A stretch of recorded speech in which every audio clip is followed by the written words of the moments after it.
Hi, welcome to the Practicing Connection podcast. I'm Jessica Beckendorf, and I'm so excited today to welcome not only our guest, but also a guest co-host, Rachel Brauner from OneOp. Rachel works with the Texas A&M AgriLife Extension Service, specializing in military and community health. She brings a ton of expertise supporting service members and families. Rachel, welcome. Would you mind introducing yourself a bit?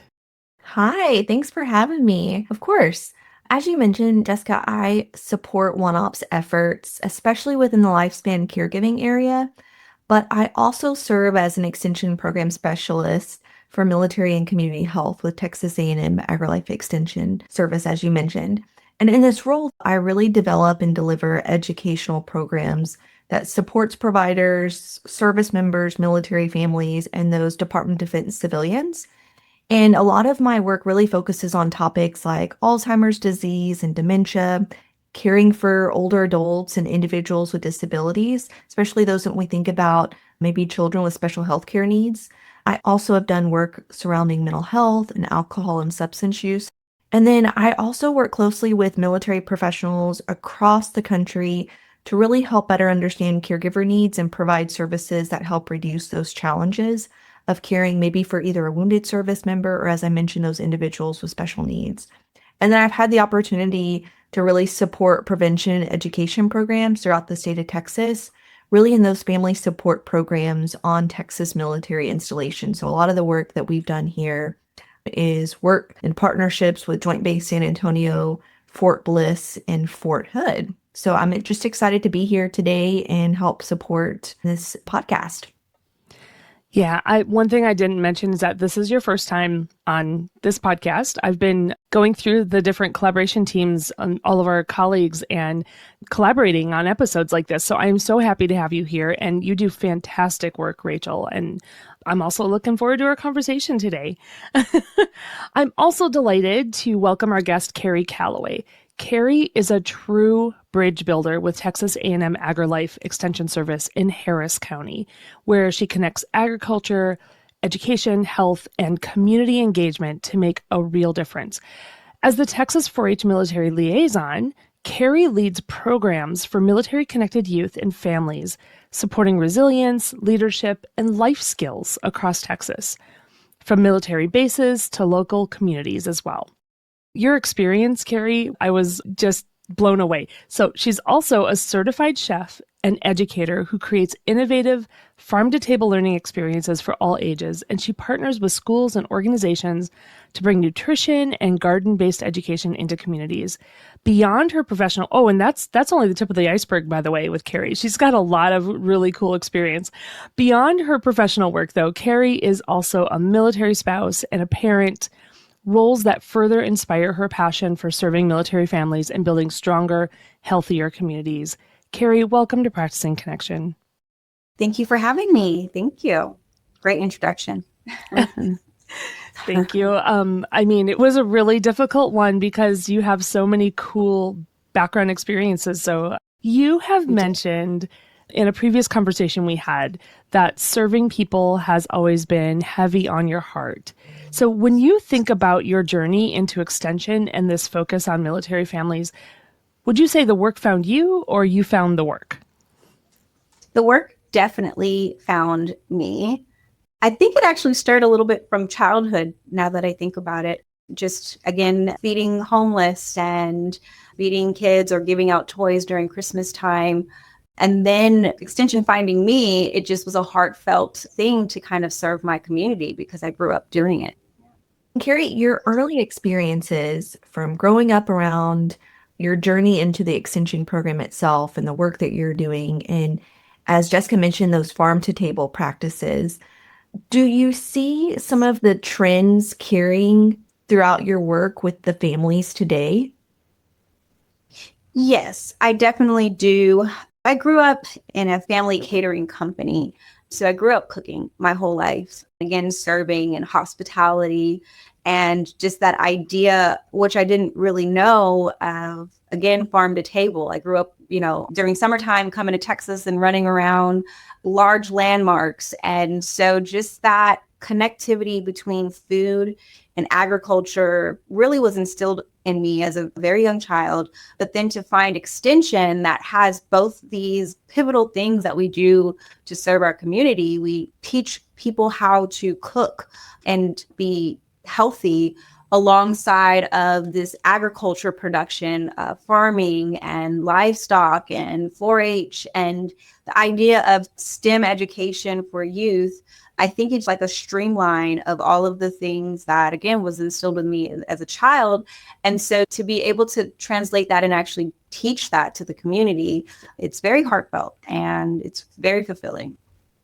Yeah, I would say extension work definitely found me also. So that resonates with me a lot. Like it was just sort of it's almost like all of my experiences leading up to that was preparing me exactly for extension work. So it sounds like you had a similar kind of experience. Yes, the journey of getting to extension is a very long one. And people say I'm so young to have such a heavy journey, but I went and studied at a culinary school in New York called the Culinary Institute of America. And then once doing that, I decided to move and go to Australia. And I noticed just the agriculture production and when it relates to restaurant or restaurateur, how that correlates. And I wanted to bring that experience back with me to America. So I went and studied plant and soil science.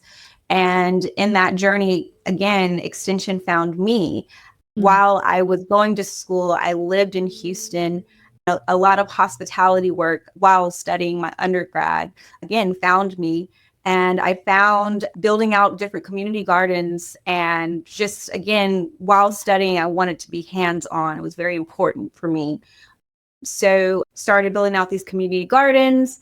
And Extension got word of me building out these community gardens in Houston, and they came and sat, and I fed them barbecue and I cooked for them. And I went on this long-winded journey, and they were like, "You're going to be a student aide. We're going to build you up." So all 4 years of my undergrad, I was a student aide within Extension. And as soon as I graduated, David Wright, my director here in Harris County, he picked me up and said, "Hey, we need you. We need you as community engagement. You've been doing this work for 4 years in research on the community." And it really has taken like wildfire. I think the first 2 weeks of working for Extension, Fox News called me and I was like, "Wait, what? What's going on here?" And they wanted more information and to talk about, again, agriculture production. So it's literally something that found me and then something that stuck. I love it. I didn't realize that the answer to that question was going to be so literal, that like literally they found you. That's incredible. Yes, actually. So definitely was interviewing and looking for work right after college. And I got an email in the middle of an interview, and it was from David Wright. And he said, "We want to interview for this community engagement job." And I was like, community engagement? I'm a chef and a farmer. How does that correlate? I mean, I do serve the community. And then I realized what that entailed. And during my interview process, I mentioned that I was a military spouse, and he was like, "Oh, I have something else. I something great for you." And I was like, "What is it?" He's like, "We work with these military families and these kids." And he got really excited and fired up. And then I got really excited and fired up. And so it literally, again, the work found me, and just right time, right moment. And yeah. Awesome. So, Karrie, from your personal journey, let's zoom out a little to the kind of work you do now. A really big part of your role is connecting people, extension agents, installations, community partners, which we know isn't always easy. Your role as a liaison is about building bridges between installations, extension agents, volunteers, families. What does that look like day to day, and what challenges do you face keeping those relationships strong, given how often people rotate in and out? Yes. So, what I really tried to do at least every quarter is connect with not only the agents, but also the installations and connecting the installations with the agent. So, I do something called a virtual working call that allows the agents and again, the installations to express themselves, simply to have a platform to speak, maybe a round table, if you will, of some of the struggles that they're personally having, maybe possibly connecting with another agent in their area, and or maybe some different needs like just equipment that they need to start a garden project, and or some resources or funding resources, or is there sub-award grant funding available to allow them to achieve their next goal or step. Sometimes it's as easy as shipping out STEM kits to the installation and providing a trainer to the folks that are working at the installation. But with the in and out rotation, a lot of the installation workers are spousal support. And so maybe they're stationed somewhere else in the next couple of months. So with that being said, sometimes that transition between agent communication and installation communication kind of gets lost in translation. And so I just try to continue to build that relationship with directors there, which is typically a stable person that is on the installation base alongside with the agent, and then just making sure that communication is streamlined and clear. Do other states have liaisons like you? I mean, I know Wisconsin does, but I know that some are maybe more active and less active. Do you all talk and share tips and and tricks? Yes.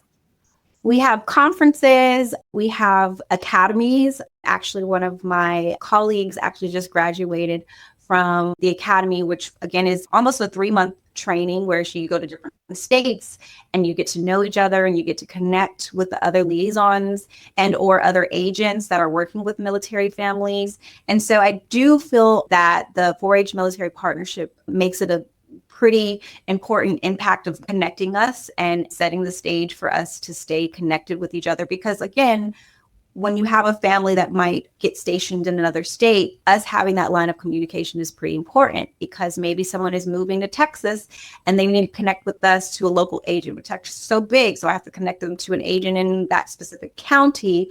But again, vice versa, if someone moves to Washington, D.C., or for instance, hosting a summer camp where multiple kids came from multiple different states, and they may not necessarily know about 4-H, but they want to know after the camp happened, I now am connecting them to their state liaison that then connects them to their county agent and different clubs in that area. Well, I'm curious because for those of you who may not know extension very well, for one thing, when Karrie mentions agent, there are some states that refer to their extension educators as agents. Some of them refer to them just as extension educators. So when you hear agent, she's really speaking about someone who works for an extension service who has a certain role that works in communities and counties. For example, my role is in community development and local government, and Karrie's role is in youth. She's a youth liaison. Is that your whole role, Karrie? We talked a little bit about your role already, I know that, but is your whole role with youth, your entire role in Harris County Extension? No. So I'm actually the community engagement coordinator for Harris County specifically. Actually, we only have one in the state of Texas, but I work within an urban community. So, we're dealing with over 4.5 million people at any given time in an urban area. And so that community engagement position is really for me not only to engage with possibly our local commissioners or mayor's office and or news channels or news stations, but also dealing with media relations along with communicating with our local different people that are, again, commissioner, mayor's office, their team, and trickles down to the bottom line team. And then again, like, Harris Health, who are our local partners. So my boss always says my job covers the 3 Ps: people, partnership, and programs. So all the way from the partnerships and possibly obtaining some grant funding to build out these different community gardens, for instance, or working with the local school districts. We have plenty of those. I'm connecting all of the 3 Ps: the partnerships, the programs, and the people. Oh, thank you so much for making that distinction. I know that extensions operate differently in different states. We are everywhere, and we do a lot of similar things like you just described with the community engagement coordinator. I think you just described so much of what I did when I was working in a county, but we were called community development educators. So it's just very different across the state. So yeah, thank you so much for making that distinction. Yes, I get the luxury of managing. I have a lot of hats and I enjoy my hats that I wear. So managing a lot of different projects within the community of Houston, but beyond that, in the state of Texas, being the 4-H military liaison, again, working with all of the installations within Texas and just seeing again how to connect our programs to the people. When Karrie and Jessica, y'all just talked so much about how extension agents kind of have their plates full a lot of time. You're constantly juggling different roles, different jobs. You're that educator, Karrie, but then you're also a 4-H military liaison. So we're wearing a lot of different hats, really making sure that we're connecting with our communities and our installations. And then with our, what we call here in the state of Texas with AgriLife is our county extension agents. And so in Texas, we have 250 offices that encompass the 254 counties that make up the state of Texas. So there's so many counties and so many county offices that there's such a big extension footprint here in the state. And a lot of our, what we call extension agents out in those counties have multiple roles, whether they're focusing on 4-H, they're focusing on health and wellness and nutrition, maybe animal agriculture and natural resources. They have so much going on their plate. And so when we as extension educators that are focusing on military connected populations, from your perspective, Karrie, what are some high impact, low effort ways that extension staff can keep families in mind in their programming out in their counties? I think getting involved, I always speak about the 3 Ps, but also just our volunteer base is pretty pivotal for what we do and all of the hats that we wear within extension, and leaning on our volunteers, like our master gardener volunteers, as we call it, and or our master wellness volunteers. And we have other categories of, again, a large volunteer, 4-H volunteers, which could be a parent and or an older sibling that have, been through the 4-H program starting at a young age. I think leaning on just our community, again, our partnerships is key, as well as our volunteers.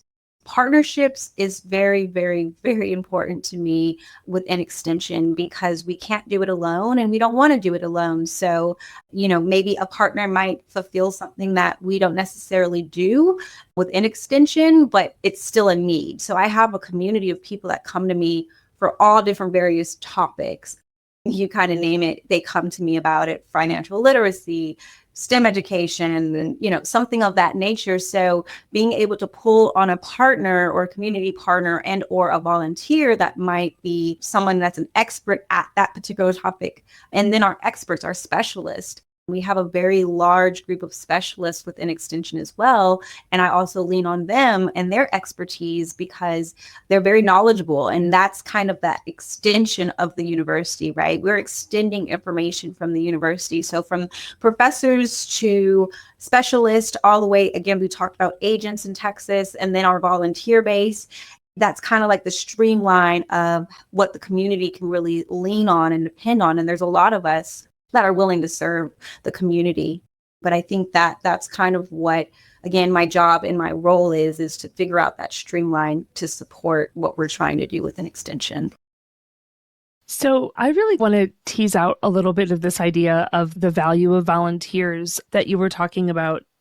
So like 4-H has a set of volunteers, master gardeners. I think we have master naturalists here. I don't know if you guys have that.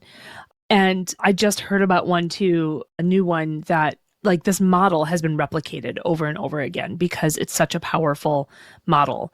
So the value of volunteers in creating touch points for military families, how have you seen volunteers play that connector role in meaningful ways? And how can we maybe take better advantage of that or boost that? Rachel might have to help me with this one from her perspective as well. But I think asking, number one, A lot of people are feared to ask for help, and the worst answer you can get is no. That's what I've always heard. So I think asking is very key. But there's another side to this because there's volunteers and there's also resources, right? So asking the community that simply just wants to serve and give their time and possibly even resources. So we have our volunteers, but then we also have people that want to just simply give in-kind donations. So really just, again, leaning on partnerships in the community, volunteers to pour back into the community is key, right? And that doesn't mean necessarily someone is giving their time. That could also mean in-kind donations to achieve the larger goal of whatever a community garden, for instance, or maybe you're trying to put on a 6-week series cooking course. So your local grocery stores might want to give funding or resources or even just simply groceries to achieve that program or that project that 4-H student or that group or that club is trying to achieve.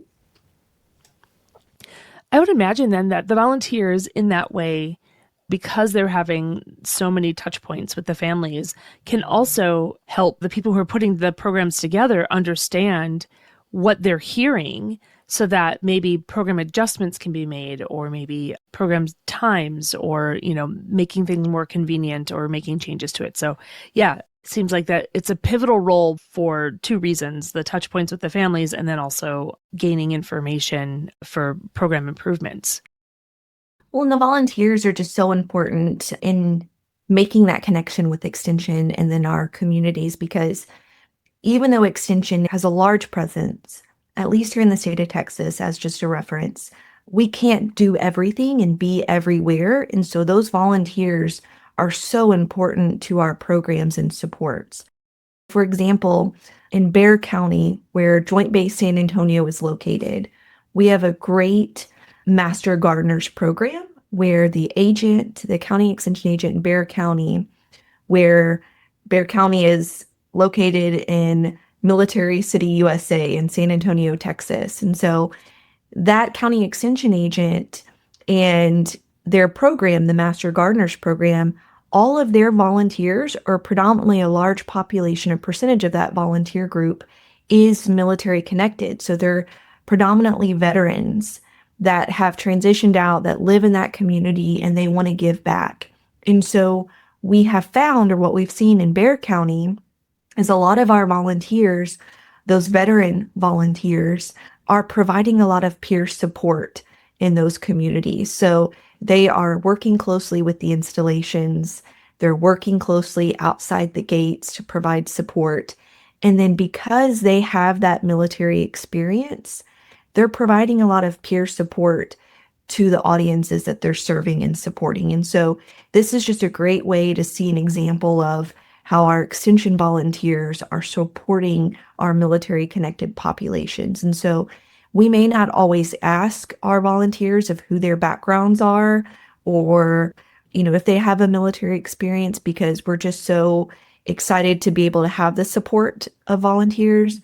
But then it's really important, especially those programs that we have located near an installation, that those volunteers have a little bit of that experience that they're bringing to support the active duty population. So that's always fun and exciting to see. And it just shows that value that those volunteers and their experiences bring to supporting us. Also, during the process of becoming a Master Gardener volunteer, for instance, they actually go through training. It's almost like going back to college. And it could be lengthy at times, but it's important because we're not just asking them to come and volunteer their time, but we're also giving them the specific information to make sure that it's, research-based information straight from the university to actually provide the community with, again, things within nutrition and agriculture, horticulture topics. So volunteering their time, but also training them to provide the community with the right information.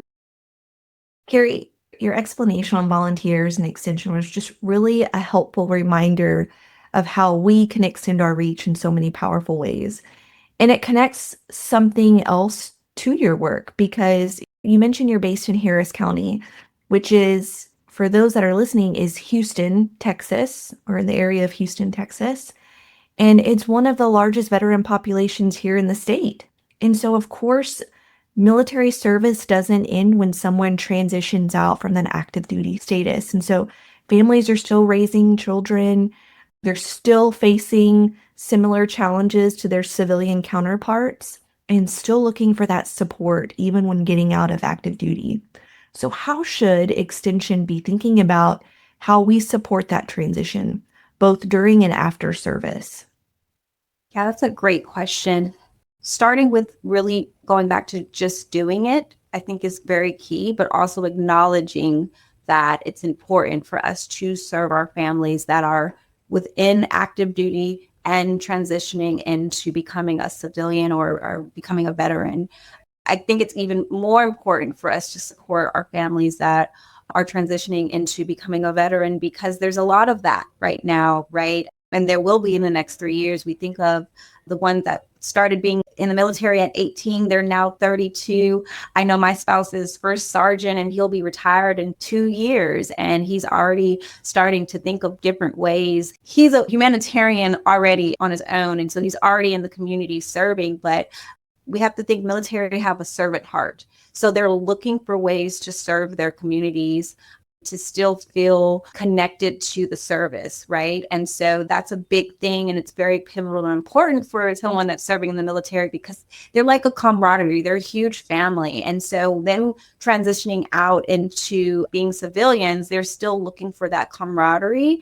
Extension, it's important for us to support that and think of ways that we can better support our military families throughout, again, being an active duty member and or veteran. And even if that's asking them simply to volunteer their time, is a great way to make an impact to, again, a military family, and also supporting them with 4-H programs, right? Their kiddos are looking for things to do. They're looking for their kiddos to do something. I had the luxury of planning a summer camp with about 60 kids this summer. And the way that it reached the masses, right? Over 120 kids signed up, was really spousal support, right? So a mom told another mom, told another mom, told another mom. And it was a very emotional moment to even connect with the kids, right? And communicate with kids, because they were teens, right? They were looking for something to do that was different. They're used to this parent that serves in this high risk management role. And so for them to do something active and with their hands and just adventurous, I think was very key and pivotal. And they really, really took well to it. So it's our job within Extension to really figure out different ways to target this audience. I love that. Thank you. And thanks so much for letting me join you and Jessica today on this podcast. I'm excited, especially Karrie, as a fellow colleague and peer working together across Texas A&M AgriLife Extension. It's always fun to hear what our extension folks are doing throughout the state. And so the work that you're doing is exciting. It's great. And it makes me want to work more with people like you, and the importance of how to connect all of our different programs to better support military connected populations. And so I'm so excited at the work that you're doing in your area. Thanks, Jessica. You're so welcome. And Karrie, before we go, first, this has been such a rich conversation about your journey, your work, and the role Extension can play for military connected families. But before we wrap up, I think I warned you about this question. I'd love to turn to you personally for a moment. What is one thing you do or one thing you practice that sustains or supports you in your work? Sounds like cooking could be one of them, but I'll leave that up to you. Is that what you were going to say? It is. Yes. I stole your thunder. Gardening and cooking, and actually cooking with my daughter.